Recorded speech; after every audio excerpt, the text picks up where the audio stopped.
Okay, I'm just going to turn the camera on here and not plan this too much. I'll decide after I make it whether I want to upload it or not. The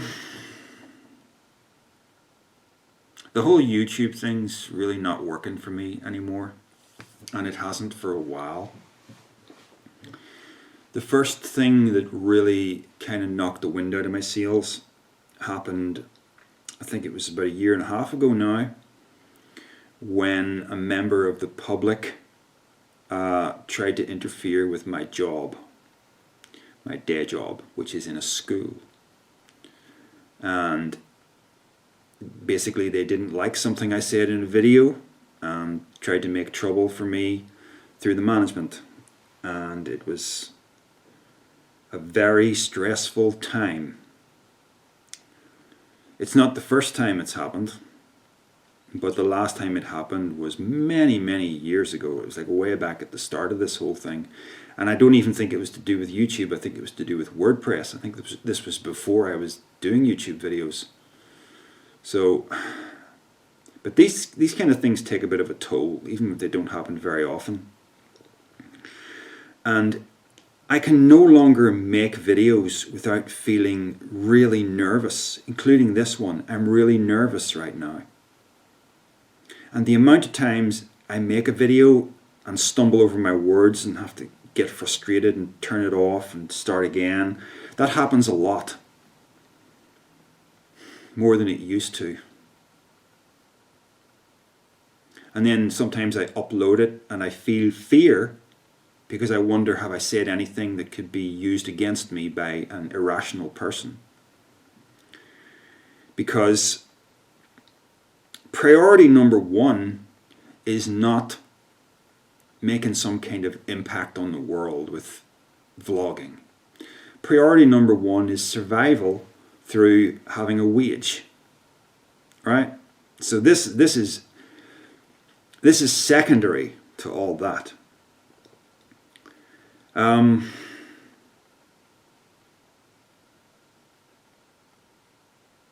My thoughts are in a mess right now.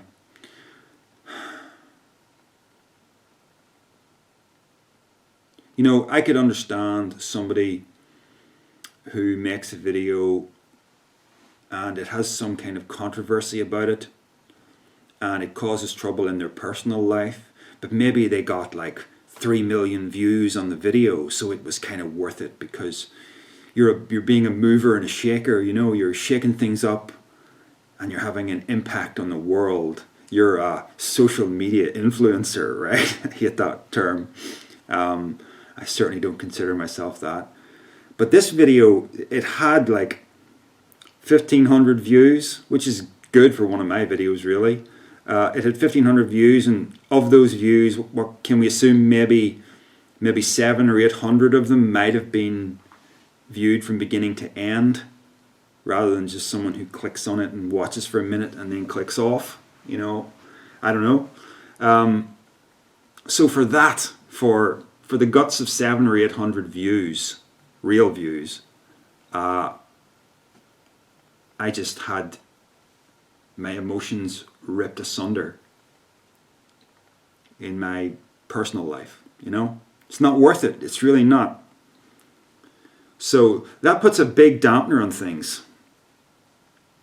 The second thing that put a big dampener on things for me is the reaction, or rather absence of reaction, to iUniverse, to my book.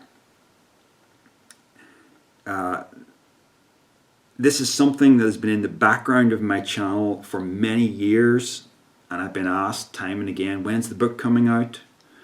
And I've always known it's going to come out. It's just there's been lots of delays with the publisher. It's out now, of course, but you know, I had little outros on my videos talking about, you know, mentioning the book over and over years ago, so everybody knew I've written this book. It's going to come out at some point. It's what this is all going towards, you know. So it finally comes out at the beginning of 2018. No, sorry, at the beginning of 2019. It's been out about a year now. And I do an unboxing video because it's my first time actually seeing the paperback, and I want to share that moment with my viewers. And what, in the past year, that video has got like, I think it's about 5, let me be accurate, I'll call up my videos here. 1 second.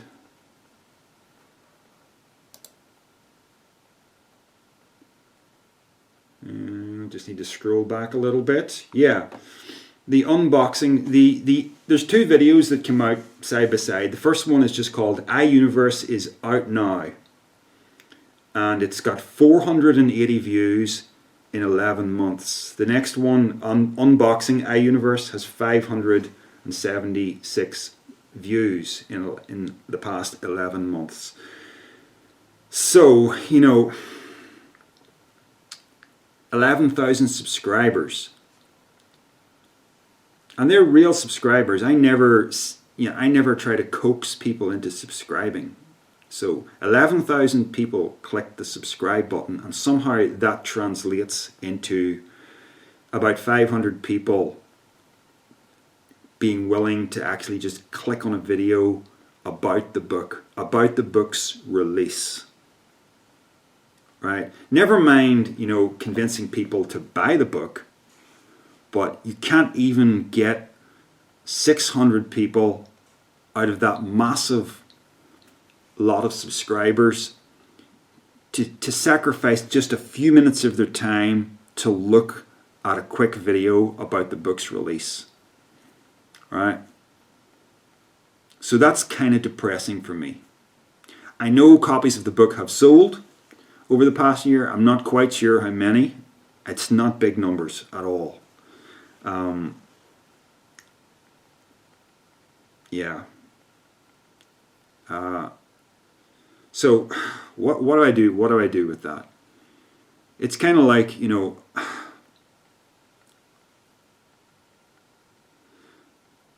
people, it feels to me like here I am saying, here it is, the channel has been going towards this, here it's here now, here it is, here's the big meal, you know, but people just want to keep nibbling on the starters all the time, you know. So, oh, has Darryl made a new video? Click.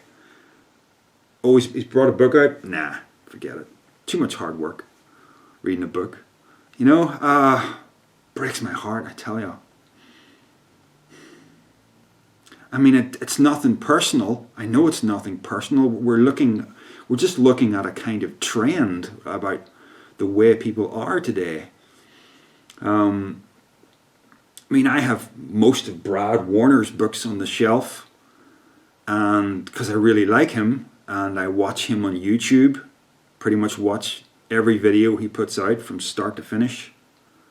So what is it with me? I don't know. I know I have certain people out there who are watching, who are very interested in what I've been doing, and who do watch my videos, and who have bought the book. And I don't know, is there a resentment from some people about the fact that I've got a product? I mean, that generally is how information is brought out there into the public sphere, through a media, through a publishing mechanism that costs money. And I know £15 is quite a bit of money, or $24 if you're in the US. I know it's quite a bit of money, but trust me, the lion's share of that is going to Amazon.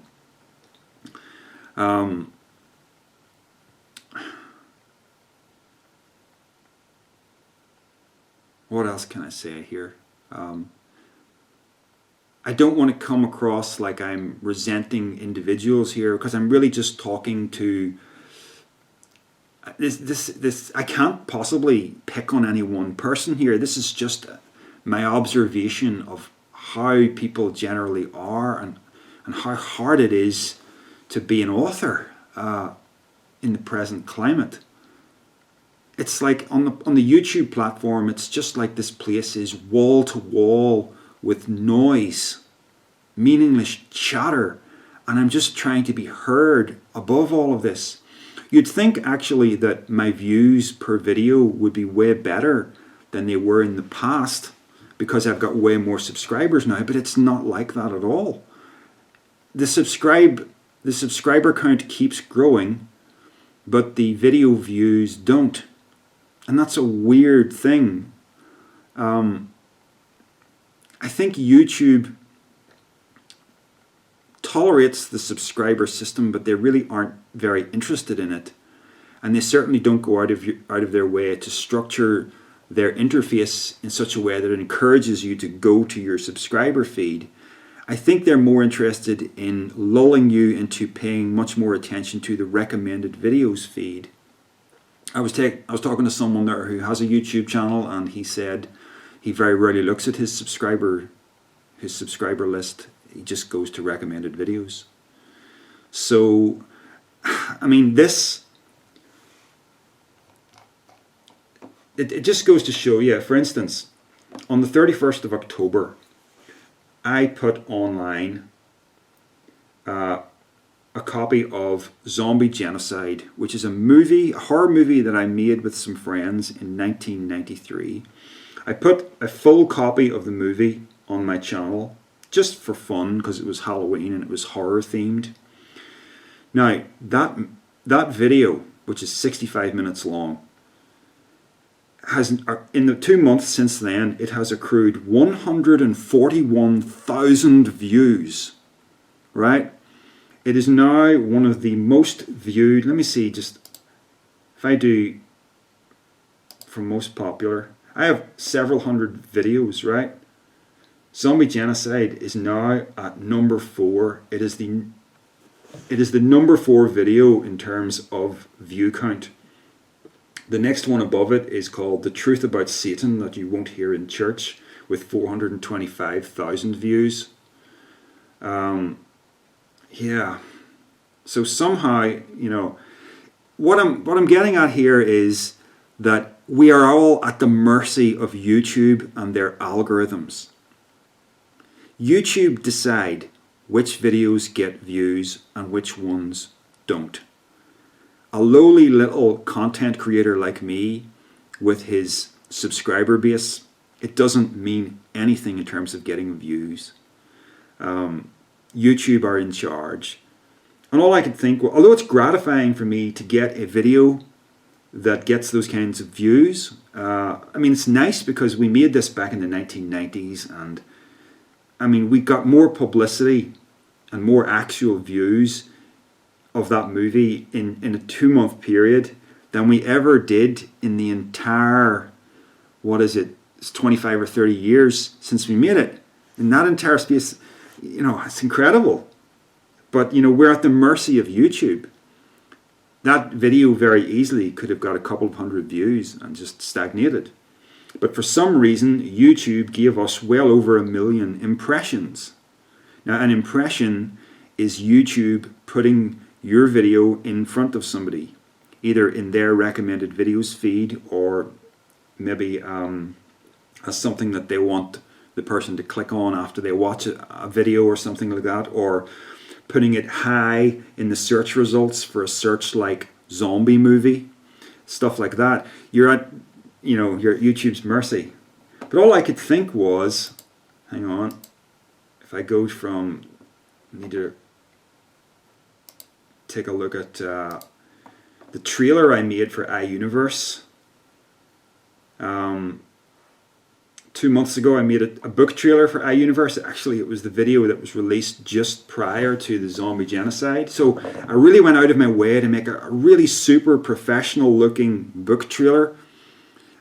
Lost count of how many hours that I put into making it. It was probably about 50 to 100 hours of time making this 4-minute trailer. And I've got 437 views, you know. Can't get any traction at all on it. I really could have done with YouTube giving me impressions on that video rather than Zombie Genocide. But what do? I can't do anything.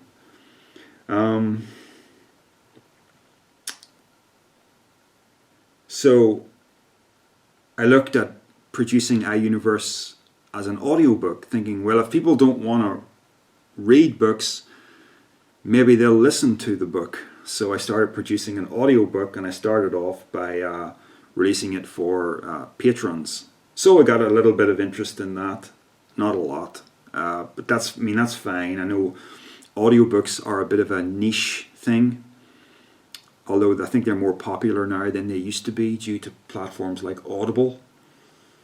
So I'm going to see that through to its completion, the recording and the full release of that audiobook. But my heart is really still in the paperback. iUniverse represents the completion of what I've been trying to do for the last 10 years. You see, although you never stop learning, and you never really stop having interesting things to say to people that are helpful to people. But after a certain amount of time, fresh insights do come far less frequently. And that's certainly happening to me now. I mean, I don't make videos about Christianity very much now. I used to make them a lot. But that feels like flogging a dead horse, right? Christianity is done, and I've said pretty much everything that I can say on that subject to try and help people see that Christianity is a spent force and it's not helpful to people anymore, and it's objectively not true. So if I keep harping on about that, I'm just going to be repeating myself, and I don't want to do that. So the videos come less frequently than they did in the past. Actually, most of my energy over the past year has been spent privately within Patreon, where I have been making Q&A videos on a monthly basis, just inviting questions from my Patreon supporters and answering those. Typically it would be one video per month that's about 40 minutes to an hour long, where I answer questions. And they're so much more enjoyable for me to do because I can let my hair down. I can just relax and talk to a camera without feeling like I've got a target on my forehead, because it's a private community. You know, it's not public. And it didn't matter to me very much that there's only about 20 people can see it. I still considered it valuable to do. Someone said to me, "Oh, you've turned your channel into a business," when I was doing Patreon. And again, it's so disheartening, because look, I'm not really making any money off Patreon. It's not a wage. It's a little tip, if you like that. It's like a tip jar. And if anything, what I really need to do with the earnings that I've got on Patreon is I need to treat them more as a kind of advertising budget for my book, because the book is not going to sell unless I do something to make it sell.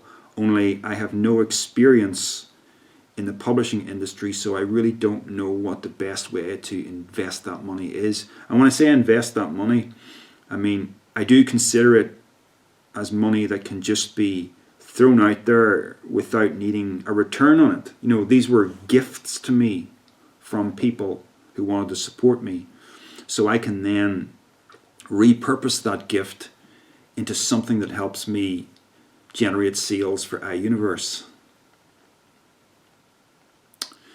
And just to finish that thought, you know, on the fact that, you know, new insights don't come so frequently as they did in the past.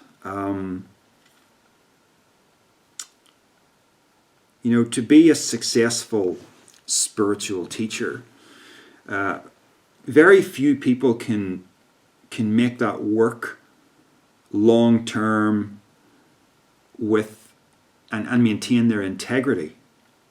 I mean, I don't think Eckhart Tolle is successful in that regard. I think he has his massive not subscriber base, he has his massive fan base due to exaggeration on his part. I don't know if he really buys into what he claims to believe, but it seems to me that he poisons the well of genuine spirituality through exaggeration. And if The Power of Now, his first book, had really worked, why did he need to write more books? Why does there have to be practicing the power of now? Why does, if that's what it's called, why does there have to be a new earth? Why does there have to be book after book? Same with David Icke, who I used to read. Every year there's a new book, and apparently the world just keeps getting stranger and stranger and stranger, according to David Icke. You know, I used to really like his stuff, but he just, every year he just seems to need to blow everybody's mind. You just can't do that as a kind of repeating thing.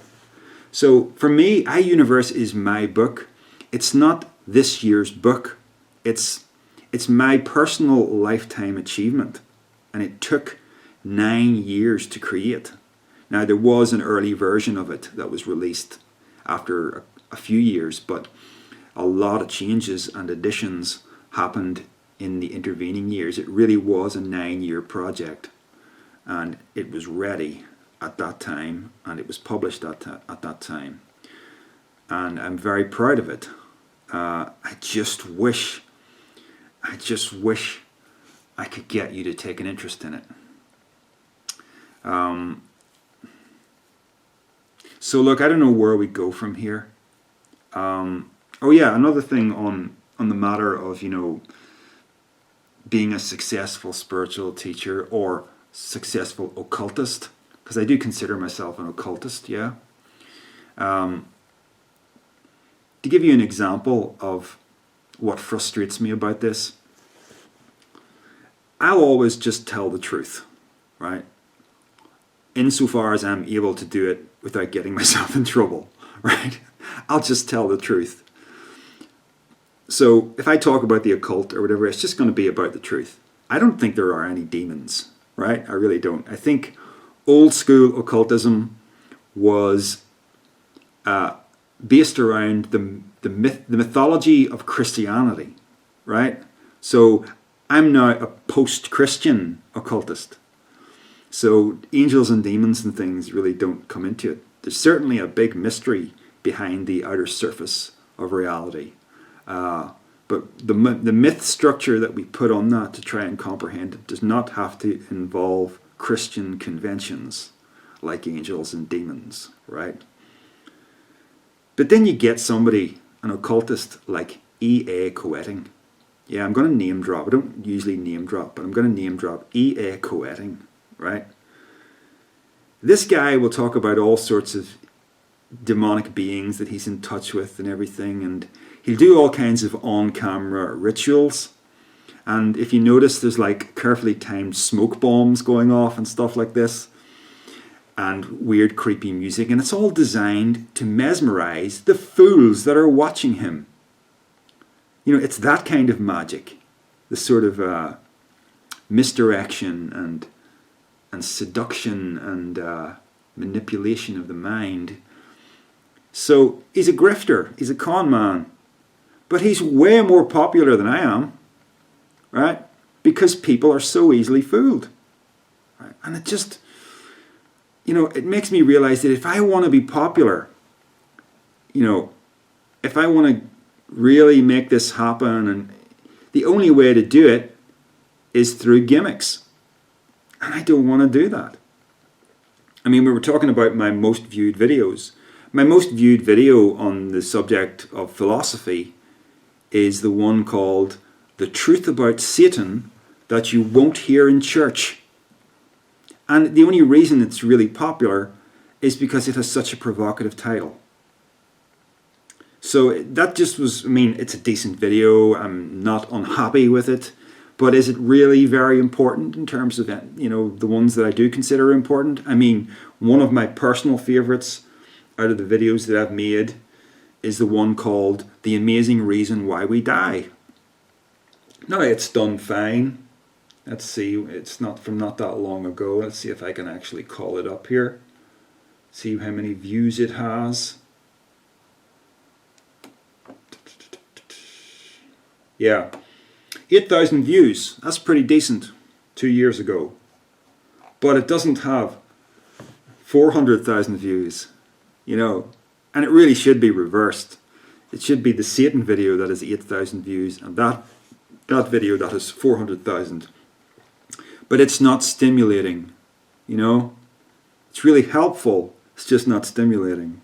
And I can't be doing gimmicks.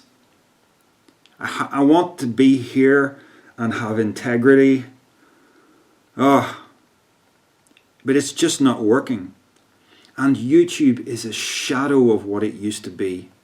Back in the pre-Google days, we could do video responses and they were marvelous. It meant that I could put a video up and people around the world would also be turning on their camcorders, recording themselves responding to that video, and it would be tacked onto my video so that my audience would see not just my video but the video responses, and a real sense of community was developing. It was wonderful.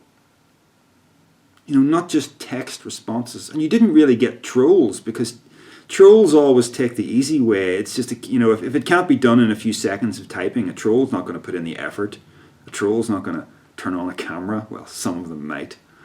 But, it was so great connecting with people in that way. Google took over. What'd they do? No, you don't need video responses anymore. I mean, you used to get even a lot of conversation in the comments on YouTube.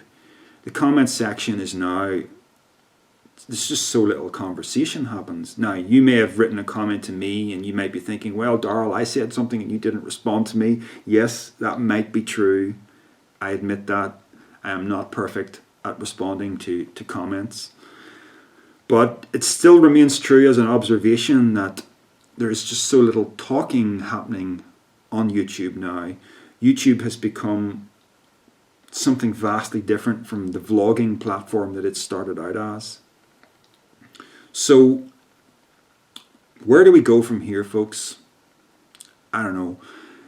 This feels like a little bit of a goodbye message from me to you. It's not, a final goodbye. I mean, I'm not going to delete my channel. I'm going to leave everything up. But I just don't think you're going to see regular videos from me. I haven't got the heart for it. This has happened to other people too. There's a really great YouTuber called Corey Anton, who is a professor, a philosophy professor. He used to make videos all the time. Hasn't made them in years. And he never explained why he disappeared. Maybe you're watching, Corey. If you are, howdy. Really intelligent guy, one of the most intelligent guys you will ever listen to. Used to make videos, now he doesn't. I don't know why. But I'm coming at you here explaining why I don't have the motivation. I mean, if you're annoyed with me by saying this, just put yourself in my shoes and ask yourself, if you'd been through what I've been through, I don't mean to sensationalize what I've been through. It sounds like I've been through some kind of horror show or something. No, but if you'd been through my particular experiences regarding, having a target on your forehead, having your personal life interfered with, having your book disregarded by 95% of the people that you thought might have been interested in it. If you were in my shoes, would you have the motivation to make videos? I don't know.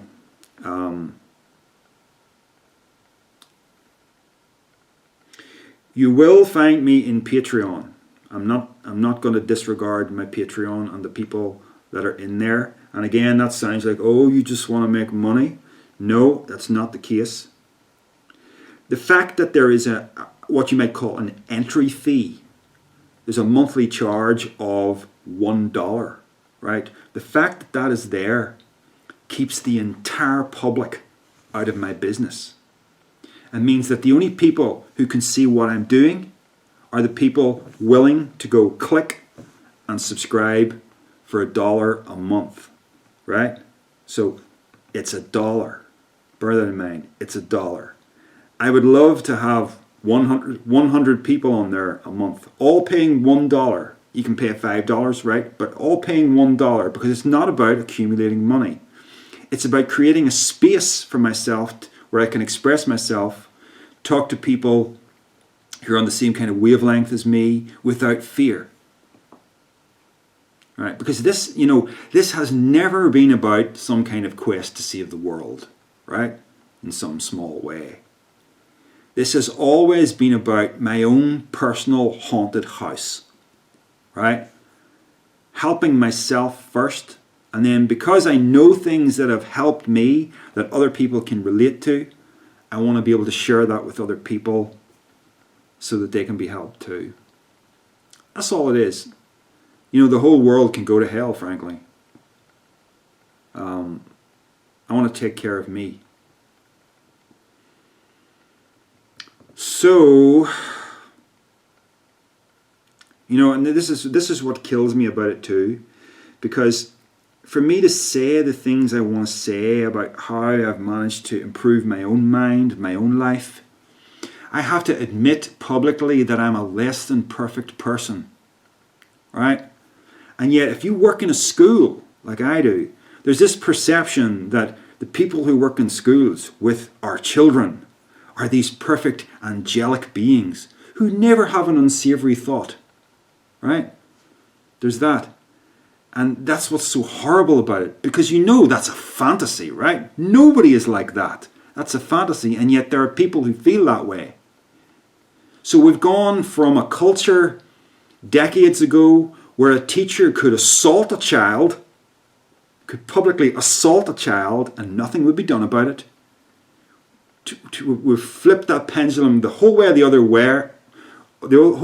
way, where a teacher, or in my case a school worker, who says something that somebody out there doesn't like, can have his personal life tramped over and can have his livelihood threatened. Right? So we've gone from the whole way over, and it really angers me. But that's the situation I'm in. Okay, it's 32 minutes long. I'm guessing most of you haven't watched it this far. If you have, thank you. All right, folks, I think I'm done. I've said what I wanted to say. I think I'll just leave it at that. I don't know, maybe I just need a break from things. Or maybe it is goodbye, publicly. We'll see. Take care, folks. I'm sure I'll see some of you around. All right, bye.